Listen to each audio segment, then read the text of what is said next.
moment même où notre pays est agressé par le Rwanda et ses supplétifs du M23 et que le peuple congolais a plus que jamais besoin de raffermir la cohésion nationale, des brigands manifestement manipulés perpètrent des actes de barbarie.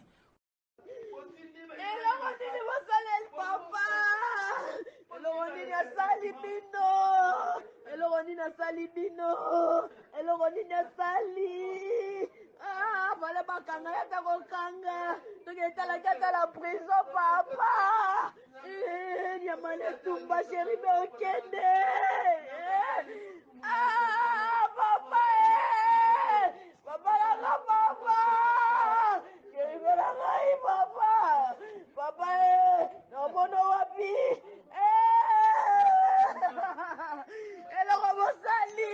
Eloko mosali toyebi eloko mosali bolingaki lisusu te akomaika kodeklare l'ensemble balingi ye te papa abi moya lobeza te ensemble balingi nga te papa. C'est dit, mais de manière un peu plus claire, éclaircir, c'est quoi? L'agenda trouvé dans le véhicule a eu ces mentions « Je suis au bout du rouleau ». Les pages qui ont suivi ont été arrachées. Par qui et pourquoi, et c'était en présence de la veuve, ce sont autant de questions que nous nous sommes posées.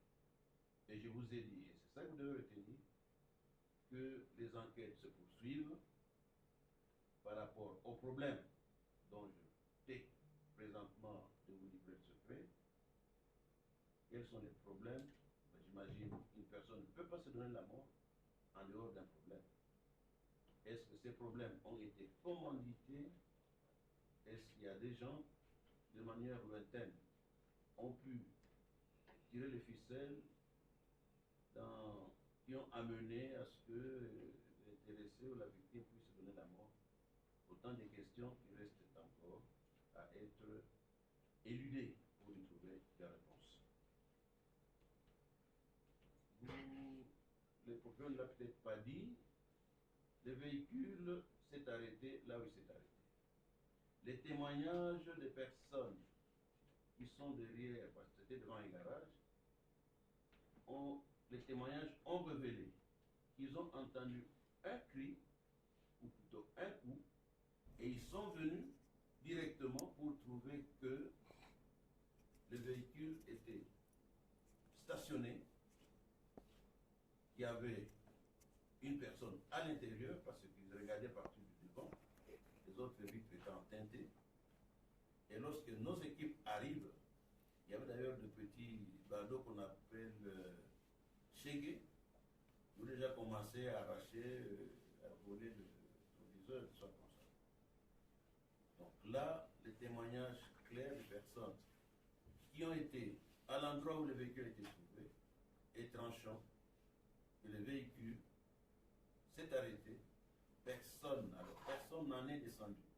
Et c'est confirmé par les experts qui ont trouvé le véhicule hermétiquement fermé, et comme le procureur vous l'a dit, impossible d'être dehors, de démarrer, de trouver le moteur et la clé à l'intérieur avec climatisation en place. Cela est pratiquement impossible. Les autres détails, j'espère qu'ils vous ont été livrés de manière assez claire. Mesdames et messieurs, nous allons terminer notre communication en vous invitant à faire moins de commérages autour de certaines situations et qu'il est toujours mieux de garder sa langue en bride que de livrer au public des informations qui sont en fait des désinformations. Et c'est là où le ministère public peut trouver que vous avez franchi le bord du tolérable de la légalité pour entendre l'illégalité, ça devient un faux bruit et nous pouvons mettre la main dessus. Merci pour votre attention et je vous souhaite le travail a été fait. Et nous n'avons fait qu'exploiter d'abord les rapports d'expertise, puisque les investigations criminelles reposent sur les expertises. Sans expertise, il est difficile de pouvoir avancer. Donc, nous sommes à votre disposition et nous avons estimé au regard de ces éléments que contre le garde du corps, la procédure devant continuer par rapport aux éléments qui lui sont reprochés, qui ne sont pas directement liés à la mort des chérubins Okende, peut-être indirectement. Voilà, monsieur le procureur général, ce que je puis dire. Voilà, messieurs, mesdames et messieurs, juste au travers de ce que le procureur vient de dire, vous retiendrez que de la balle, ou plutôt de l'arme appartenant à son garde du corps, l'arme laissée dans le véhicule, il n'a été tiré qu'une seule balle, contrairement à ce que nous avions lu, que le corps était trouvé criblé de balles. L'autopsie qui a été faite sur le corps de feu chérubin Okende n'a révélé aucun traumatisme à part l'auto-infliction de la balle au niveau de la tempe et qui est ressortie de l'autre côté de la tête pour monter vers la vitre de la portière. Donc, vous retenez, une seule douille a été retenue. Du reste, cela peut se comprendre. Parce que lorsque on se donne la mort, je ne crois pas que doit encore avoir la puissance de tirer à nouveau. Donc cela se confirme. Je ne suis pas expert, mais c'est la manière, de cette manière que les experts ont pu conclure. Le corps n'était pas criblé de balles, et il y avait une seule balle tirée de l'arme trouvée à côté, dans le véhicule, l'arme appartenant à son garde-corps, et tirée à partir de la tempe à bout touchant. Donc, les canons étaient sur la tempe. La deuxième chose que je voulais aussi peut-être se dire, mais de manière un peu plus claire, éclaircir, c'est quoi? L'agenda trouvé dans le véhicule a eu ces mentions « Je suis au bout du rouleau ». Les pages qui ont suivi ont été arrachées. Par qui et pourquoi, et c'était en présence de la veuve, ce sont autant de questions que nous nous sommes posées. Et je vous ai dit, et c'est ça que vous devez retenir, que les enquêtes se poursuivent par rapport aux problèmes dont je t'ai présentement de vous livrer le secret. Quels sont les problèmes? J'imagine qu'une personne ne peut pas se donner la mort en dehors d'un problème. Est-ce que ces problèmes ont été commandités? Est-ce qu'il y a des gens, de manière lointaine, ont pu tirer les ficelles qui ont amené à ce que l'intéressé ou la victime puisse se donner la mort? Autant de questions qui restent encore à être éludées pour y trouver des réponses. Le procureur ne l'a peut-être pas dit, le véhicule s'est arrêté là où il s'est arrêté. Les témoignages des personnes qui sont derrière, parce que c'était devant un garage, les témoignages ont révélé qu'ils ont entendu un cri, ou plutôt un coup, et ils sont venus directement pour trouver que le véhicule était stationné, qu'il y avait une personne à l'intérieur, parce qu'ils regardaient partout du devant, les autres vitres étant teintées. Et lorsque nos équipes arrivent, il y avait d'ailleurs de petits badauds qu'on appelle chégués, qui ont déjà commencé à arracher, à voler le viseur, tout ça comme ça. Donc là, les témoignages clairs de personnes qui ont été à l'endroit où le véhicule était trouvé est tranchant, et le véhicule s'est arrêté, personne n'en est descendu. Et c'est confirmé par les experts qui ont trouvé le véhicule hermétiquement fermé, et comme le procureur vous l'a dit, impossible d'être dehors, de démarrer, de trouver le moteur et la clé à l'intérieur avec climatisation en place. Cela est pratiquement impossible. autres détails, j'espère qu'ils vous ont été livrés de manière assez claire. Mesdames et messieurs, nous allons terminer notre communication en vous invitant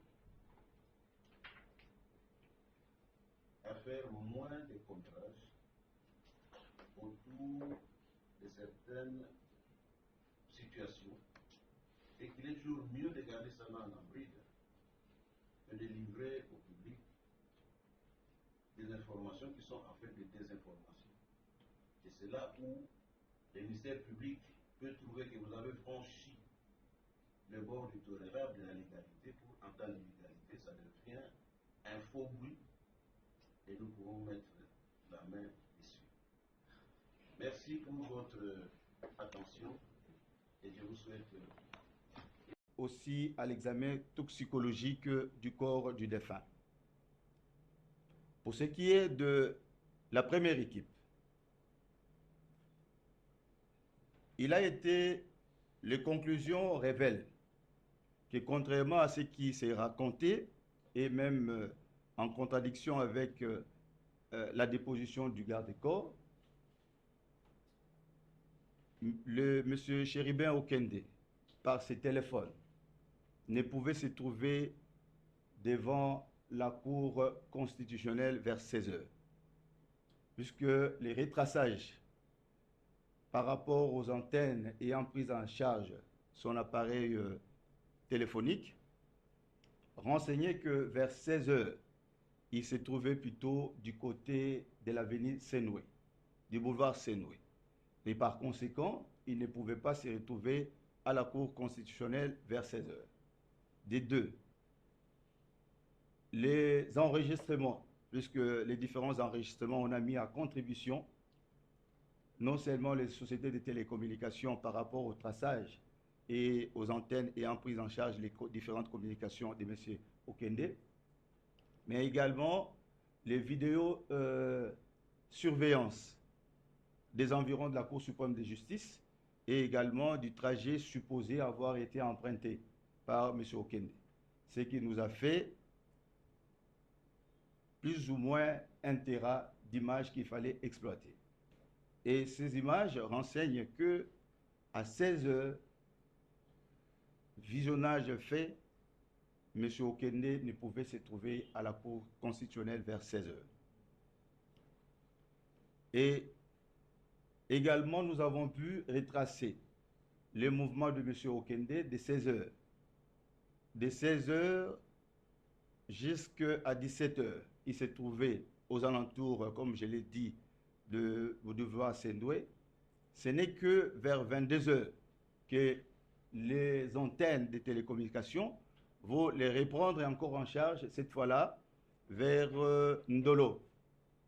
Et vers 1h, 2h du matin au niveau de l'INA et 3h du matin vers la gare centrale où la Jeep a été trouvée.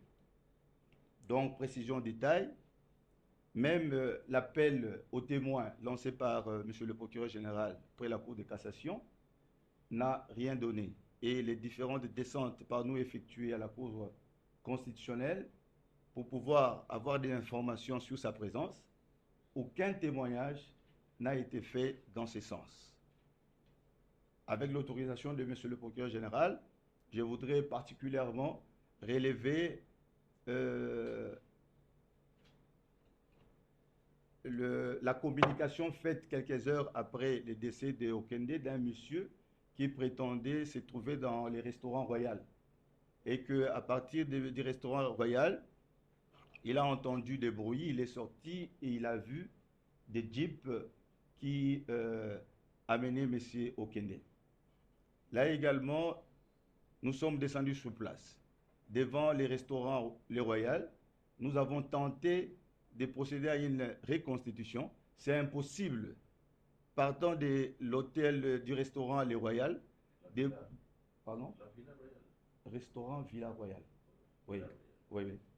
Les restaurants Villa Royal, c'est impossible de pouvoir voir ce qui se passe dans le parking du parquet près la Cour constitutionnelle. C'est impossible, puisque entre l'entrée et ce parking, il y a 2 bâtiments. Donc, c'était pratiquement impossible. Des deux, Ça, je peux simplement les relever, où dans notre pays, tout le monde, par son appareil, est devenu preneur d'images. Il est quand même surprenant qu'un tel événement se produise entre 15h, 16h, 17h devant la Cour suprême de justice et qu'on ait Cour constitutionnelle, pardon, et qu'on n'ait pas d'image. Donc, nous avons procédé à plus de 3-4 reconstitutions et personne n'a témoigné dans ce sens et on n'a pu avoir aucune information dans ce sens. Donc, sur ce plan, Monsieur le procureur général, après la Cour de cassation, Ensemble pour la République a suivi avec stupéfaction, autant que l'opinion nationale et internationale, au soir de ce jeudi 29 février 2024, la conclusion des enquêtes du parquet général près la Cour de cassation sur l'assassinat de notre regretté frère, fait l'honorable Chéribin Okende Senga. L'on se rappelle qu'au début de la procédure d'enquête, en date des 13 et 19 juillet 2023, le procureur général près la Cour de cassation, M. Firmin Vonde Mambou, avait fait des communications de presse aussi précoces que surprenantes qui tentaient d'orienter l'opinion dans le sens voulu par lui, affirmant déjà que l'honorable Chéribin Okende était tué par une balle tirée par l'arme de son garde de corps retrouvé dans sa voiture. On tenta d'incriminer d'emblée des personnes de l'entourage de la victime. Aujourd'hui, il se permet d'affirmer sans froid aux yeux, après plus d'un semestre d'opacité dénoncé souvent par la famille de la victime, qu'il s'agit plutôt d'un suicide. Quel cynisme! Ensemble pour la République réfute ces élucubrations et rejette ces conclusions qui sont totalement déconnectées de la vérité. Ces genres de comportements au sommet de l'appareil judiciaire confirment que notre justice, gangrénée par l'incompétence, la corruption et l'immoralité de nombreux de ses animateurs, est plus que malade, comme le rappelle souvent le président de la République, Félix Tshisekedi lui-même. Ensemble pour la République rappelle que le refus de rendre disponible et public les rapports de l'autopsie pendant plus de 7 mois a maintenu une suspicion légitime de la famille et de la nation sur les enquêtes menées par l'équipe commise à cette époque. Tout en condamnant fermement la tentative d'occulter la vérité, Ensemble pour la République continue d'exiger que justice soit rendue à Chéribin Okende et que sa mémoire soit honorée et respectée. Ensemble pour la République invite tous les amis de la République démocratique du Congo et les organisations de défense des droits humains à rassembler leurs efforts afin d'exiger que les experts internationaux rendent publics leurs rapports, vu que la procédure au niveau de la justice de notre pays est à son terme. Ensemble pour la République appelle tous les Congolais épris de justice à rester mobilisés pour des manifestations imminentes contre un système judiciaire immoral. Ensemble pour la République encourage les avocats qui accompagnent la famille Okende à obtenir la levée copie du dossier afin de permettre que se poursuive la quête de la vérité, notamment par recours à d'autres expertises indépendantes et à des instances judiciaires internationales.